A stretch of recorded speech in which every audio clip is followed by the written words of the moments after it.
When I first came to Good News Church, I didn't know what to expect. It was a different experience. Anita Thomas initially invited me, and she told me it was a little bit of a different church from what I'm probably used to. So I came, and it was a lot of different people in the church. It wasn't just one race or just one nationality. So I was like, all right, this is cool. Let me check it out. So, the pastor was preaching. It was a good service. I actually enjoyed it. And I had been going through a lot of different things. I'm originally from New York. Come from Queens, New York. And I was doing a lot of the wrong things when I was back home.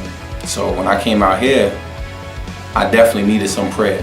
Definitely needed God to work some things out for me. So it was a perfect time for me to come to church. And one Sunday, as I was in church, the pastor, he had a real good message. He started saying, if anybody needs prayer, if you're going through something, hard times or, anything, come up. And I went up, and that was the day. I didn't realize it, I just felt the Spirit come over me. I just went up, and I just needed prayer for a situation that I was going through.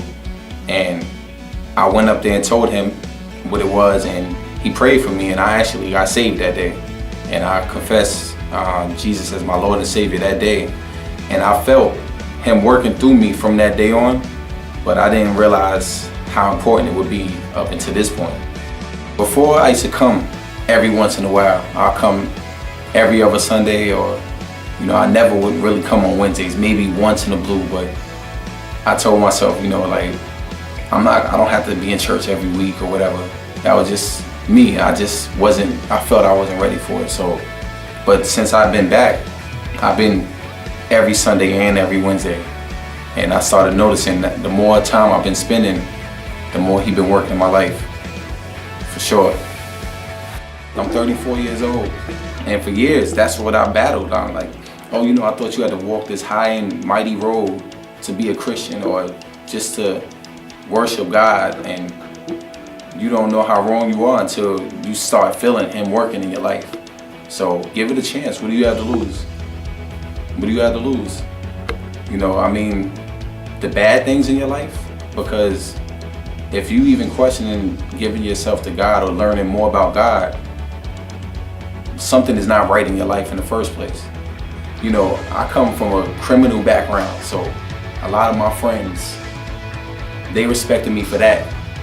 So when they hear me talking like this, they definitely respect it. And I actually told a couple of my friends back home the story. One of my friends down here, I told him, and he decided to go back to church because of my testimony. He said, Kenneth, I know your background, so I know it's not a front.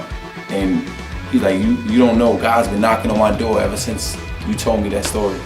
And I'm like, wow, this is starting to get bigger than what I thought it was, just by me telling my story. And I'm starting to feel like that might be my calling. I don't want to get into shoes that I can't fill, but I'm starting to feel like the more I tell my story to people who doubt that God is real or that he can work things out in your life, it's definitely true. And I'm living proof.